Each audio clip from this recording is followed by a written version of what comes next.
తాకట్లో ఉన్న బంగారాన్ని విడిపించి ఆ రోజున మార్కెట్ ధర కట్టి మిగిలిన డబ్బును మీకు అందిస్తుంది కొమ్మూరి గోల్డ్. శంబాల సక్సెస్ అనేది ఇంతమందికి గుర్తింపు తీసుకొచ్చింది. ఎలాగో ఇప్పుడు ఆది సాయి కుమార్ గారు వాళ్ళ ఆనందం ఇంకా అది పీక్స్. సో వీళ్ళందరితో పాటు మీకు సక్సెస్, ఇండస్ట్రీకి మంచి సక్సెస్. అందువల్ల మీకు పెద్ద థ్యాంక్స్. థ్యాంక్ యూ అండి, థ్యాంక్ యూ. అండ్ సార్, ఇంటర్వ్యూలోకి వెళ్ళే ముందు మీతో నాకు ఒక ఎక్స్పీరియన్స్ ఉంది. సో అది మాట్లాడుకొని మనం ఇంటర్వ్యూ స్టార్ట్ చేద్దాము.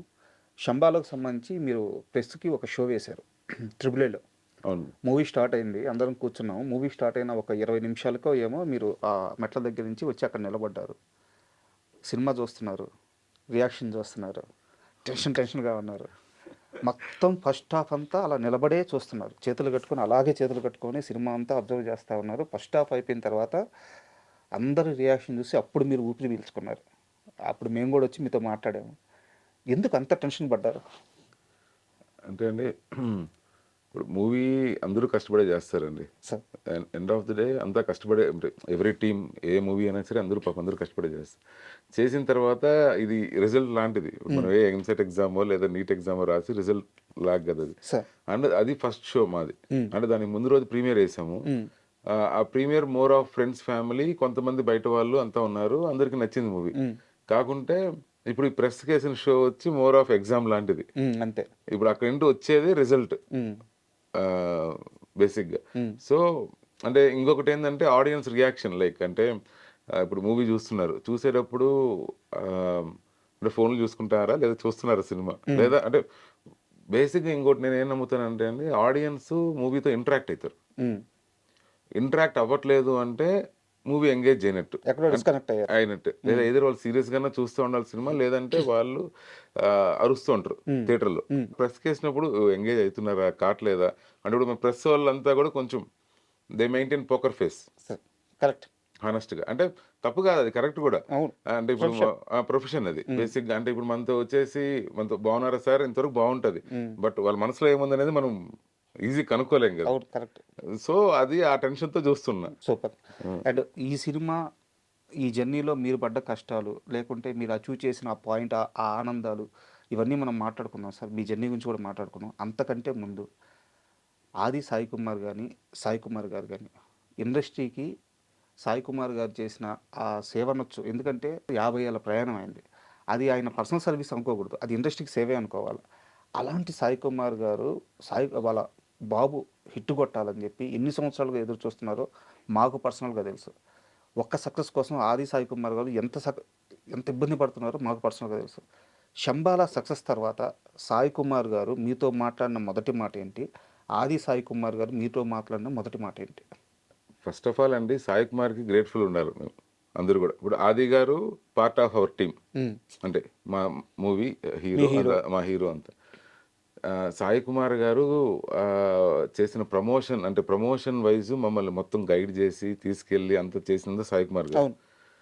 అంటే లైక్ ఎట్లా చెప్పాలి అంటే, ఇప్పుడు ఎక్కడో తిరుపతి మాది, ఇప్పుడు ఎక్కడో మదనపల్లిలో ఒక థియేటర్లో అక్కడ ఫుల్స్ అయ్యి, అక్కడి నుండి కాల్స్ వచ్చి నాకు, అక్కడ ఎవరో కజిన్స్ ఎవరో ఉంటారు కదా, సో పోతే అని ఆ వీడియోస్ అన్నీ పెడుతుంటే అంత నూక్ అండ్ కార్నర్స్ రీచ్ అయింది అంటే దానికి కారణం మాత్రం సాయి కుమార్ గారు. అండ్ మీరు అన్నట్టు హోల్ ఇండస్ట్రీ సపోర్టెడ్ అస్ అండి. అండ్ సపోర్ట్ చేసిన దానికి మేజర్ రీజన్ సాయి కుమార్ గారే. అండ్ ఇప్పుడు నేను అంటే పేర్లు చెప్పకూడదు కాబట్టి చెప్పట్లేదు, ఆఫ్లైన్లో చెప్తా. ఇప్పుడు వేరే ప్రొడ్యూసర్స్ కలిసి అంటే సాయి కుమార్ గారికి, ఆ ఫ్యామిలీకి హిట్ ఇచ్చావు, ఆదికి ఒక హిట్ ఇచ్చావు అని వాళ్ళు, అంటే ఎవ్రీ వన్ వాంట్స్ ఆది గారు to succeed and Sai Kumar గారు టు బీ హ్యాపీ. ఎందుకంటే ఇప్పుడు కిరణబోరం గారు కానీ వీళ్ళు కానీ, కిరణబోరం గారు చెప్తుండే ఎస్ఆర్ కళ్యాణ్ చేసినప్పుడు అయితే వాళ్ళు చాలా భయంగా ఉండేదంట. సాయి కుమార్ గారు పెద్ద యాక్టర్ కదా, but he made them comfortable, he guided them. So ప్రతి ఒక్కరికి ఇది ఏఎంబిలో షో చేసి ఫస్ట్ హాఫ్ అయిన తర్వాత న్యాచురల్ గా ఉంటది కదా యాంగ్జైటీ. సో మిగతా వాళ్ళంతా ఏవో చెప్తున్నారు బాగుంది అది అని, కానీ నేను ఆయన దగ్గరికి వెళ్ళాను, సాయి కుమార్ గారి దగ్గరికి వెళ్తే అక్కడ సాయి కుమార్ గారు వైఫ్ తురేక్ గారు వచ్చి బాగుందమ్మా, చాలా బాగుంది, ఆది గారు బాగుందంటారు, ఆది గారు వైఫ్ అరుణ గారు బాగుందంటారు. నేను సాయి కుమార్ గారు తిరిగిపోయాను. ఏంటంటే ఫస్ట్ హాఫ్ బాగా బిల్డ్ ఇచ్చావు, బాగా నాట్స్ వేసావు, సెకండ్ హాఫ్ నువ్వు ఎట్లా చేస్తావో దాని మీద ఆధారపడి ఉంటుంది మా సినిమా. ఫస్ట్ హాఫ్ వరకు బాగుంది అంటే ఇది ఉంటుంది కదా, అంటే నీడ్ అప్రూవల్ అంటే. సెకండ్ హాఫ్ అయినాక హీ సెడ్ ఇట్స్ గుడ్, బాగుందమ్మా అని చెప్పేసి హగ్ ఇచ్చేసి పర్సనల్గా ఏం మాట్లాడారు? పర్సనల్గా ఏంటంటే అంటే వి డిడ్ ఇట్ అన్నట్టు జరిగింది డిస్కషన్. అంటే you made it happy. Emotional అయ్యారా? కొంచెం ఇంకా కొంచెం ఎమోషనల్ ఉంటుంది కదండి. సో ఇంత సక్సెస్ చూసిన తర్వాత ఆది సాయి కుమార్ గారి రియాక్షన్ ఏంటి? ఏమన్నారు మీతో? He is very very happy. అంటే డార్లింగ్ కొట్టాం కదా అయితే అంటే ఆ సెకండ్ ఏది మాకు ఇంకా ఆ హౌస్ఫుల్స్ అవన్నీ మాకు ఇంకా డైజెస్ట్ అవ్వట్లేదు అంటే ఇది నిజమేనా అంటే ఎందుకు ఇంత పర్టికులర్గా అడుగుతున్నానంటే, మా ఇంకా ఎగ్జాంపుల్ చెప్పాలి, మా ప్రొడ్యూసర్ మన మైదర్ గారు అంటున్నారు ఇట్లా ఇదంతా మార్నింగ్ నిద్ర లేవగానే ఇదంతా నిజమేనా అవుతుందా, ఫోన్ ఎత్తుకొని చూసుకుంటే అయింది అంతా. అంటే it was like unbelievable thing for every one అండి. అవును. వాస్తు పురుషుడు అనేది మన పురాణాల ప్రకారం నిజంగా శివుడు ఒక ఆ రాక్షసితో యుద్ధం చేస్తున్నప్పుడు ఆయన తలలోని స్వేదం అట్లా రాలి పడుద్ది. నిజానికి ఆ వాస్తు పురుషుడే భూమిని ముంచేస్తాడు. దేవతలందరూ కలిసి ఆయన మొహాన్ని భూమి కానిచ్చేసి సో అతన్ని వాస్తు పురుషుడుగా చేసేస్తారు. ఇక్కడ నెగిటివ్ ఎనర్జీ అనేది లేదు మన పురాణాల ప్రకారం. మీరు ఈ సినిమాలో కొత్తగా ఎలిమెంట్ని యాడ్ చేశారు. సో అసలు ఎలా క్రియేట్ చేశారు ఈ పాయింట్, ఎలా వచ్చింది థాట్? అంటే వాస్తుది ఏదైతే చూపించామో అది మన పురాణం, మత్స్య పురాణం ప్రకారం అది ఉంది. That is the real story అనమాట. దానికి ఈ అసురుడిది అనేది మన ఫిక్షన్ స్టోరీ. మీరు చదివారా ఇది వాస్తు పురుషుడు గురించి? మొత్తం చదివే చేసింది. అప్పుడేనా వచ్చింది ఈ పాయింట్? అంటే ఇది ఫస్ట్ పాయింట్ ఇది కాదండి. సినిమా స్టార్టింగ్ అంటే ఎత్తుకుంటే ఏంటంటే బేసిక్గా మనం ఒక ఊరు ఉంది, ఇది రిలీజియస్ ఊరు. ఈ ఊర్లోకి ఒక సైంటిస్ట్ లేదంటే ఒక నాన్ రిలీజియస్ పర్సన్ రావడం అనేది ఇట్స్ కామన్ ట్రోప్ మంది. మనం చాలా సినిమాల్లో చూస్తుంటాం, కార్తికేయలో చూస్తుంటాం, ఇంకొక సినిమాలో చూస్తుంటాం, చాలా సినిమాల్లో ట్రోప్ చూస్తుంటాం. ఇక్కడ పాయింట్ ఏంటంటే ఒక ఉల్కా వచ్చి పడింది, మెటీరియర్ వచ్చి పడినప్పుడు దానివల్ల జరిగేది వేరే జరుగుతోంది, కానీ ఊరు వాళ్ళు వేరే అనుకుంటారు. అంటే ఇద్దరు పర్స్పెక్టివ్స్, డిఫరెంట్ పర్స్పెక్టివ్స్తో జరుగుతోంది. అండ్ స్వతహాగా నాకు చెప్పాలనుకున్న థీమ్ ఏంటంటే అరిషడ్ వర్గాలు. That is the primary theme of the movie అండి. సైన్స్ వర్షన్ శాస్త్రం ఇది నెక్స్ట్ లేయర్. మేబీ ఇప్పుడు అందరూ వచ్చి సైన్స్ శాస్త్రం గురించి పై లేయర్ గా వచ్చింది, కానీ యాక్చువల్ గా థీమ్ ఎత్తుకుంటే ఏంటంటే అరిషడ్ వర్గాలు. సో బేసిక్ గా కాన్సెప్ట్ ఏంటి అంటే మనల్ని మనం జయించినప్పుడు ఇంకా అవతల మనల్ని ఏం చేయలేరు, ఎవరు ఏం చేయలేరు. సో ఇప్పుడు ఆ సినిమాలో మీరు చూస్తే హర్షడ్ వర్గాలు అని చెప్పేసి కావచ్చు, ఆ హర్షడ్ గ్రాసి అని చెప్పేసి అది కూడా ఉంది పదం, మన పురాణాల్లో ఉంది. హర్షడ్ గ్రాసి అని పదం కూడా ఉంది. ఇది ఏమైనా చూసుకుంటే ఏంటంటే నిన్ను టెంప్ట్ చేసేదానికి 100 మంది ఎనీ విచ్ వే. సో అది చెప్పాలనుకున్నారు, అది నా ఇది.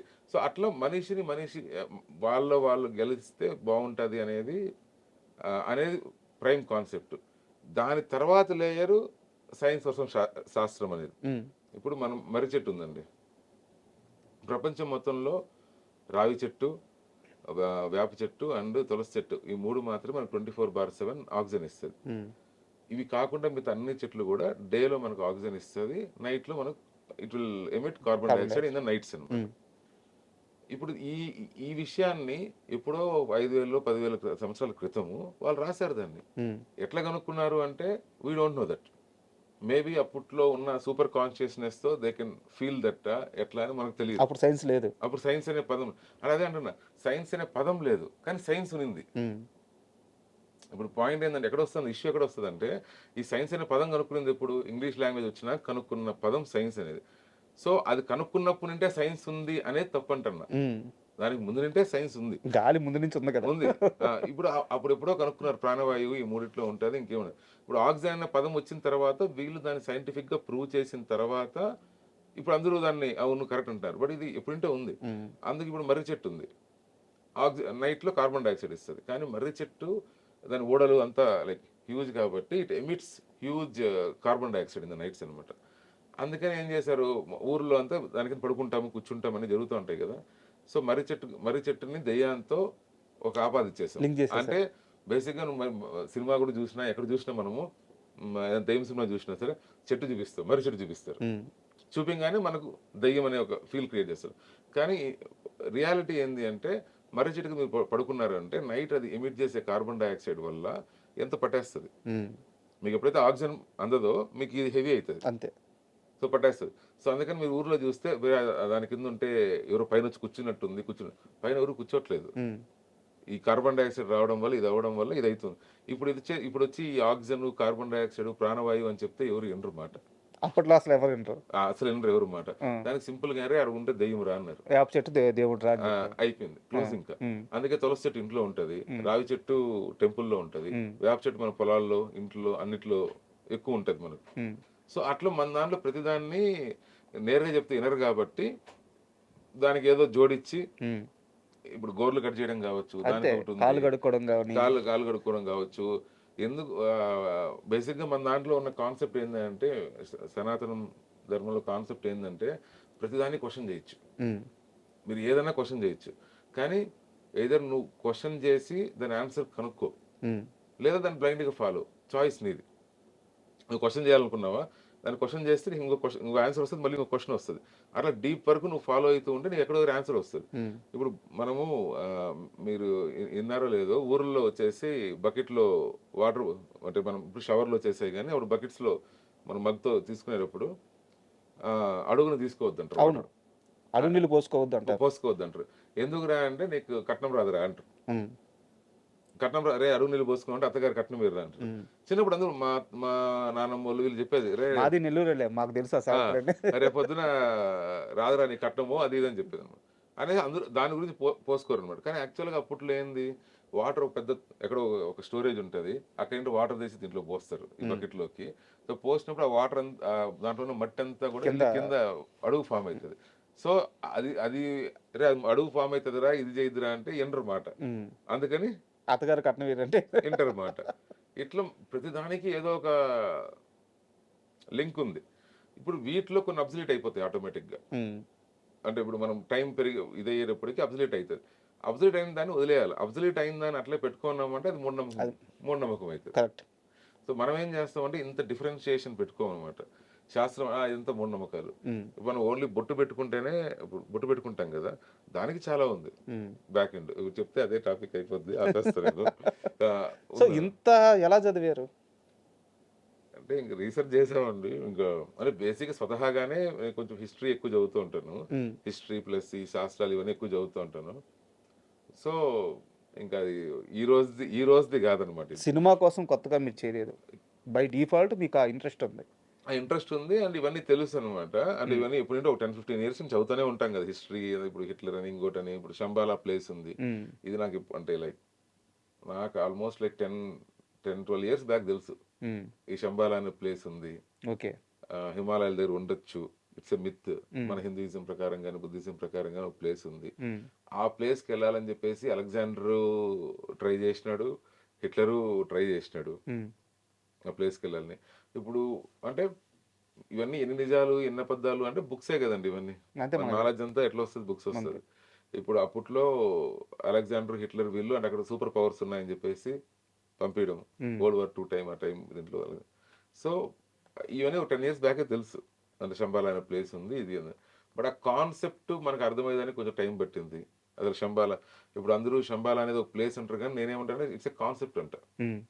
నిజంగా ఇప్పుడు శంబాలా ప్రకారం ఏంది అంటే మనం అందరూ కూడా సూపర్ కాన్షియస్ గా ఉండాలి. అంటే అర్షడ్ వర్గాలన్నింటినీ వదిలేసి నార్మల్ గా ఉన్నాము అంటే ఇప్పుడు ఈ ఊరిని మనం శంబాలా అనొచ్చు, హైదరాబాద్ ని. అదొక థాట్ ప్రాసెస్ అది. సో ఇప్పుడు వీళ్ళు ఇప్పుడు అది మనము ఏది మనం నేరుగా చెప్తున్నాం కాబట్టి ఇట్లా కొంచెం ఇందాక మనం మాట్లాడుకున్నట్టు అట్లా ఉందన్నమాట. ఓకే.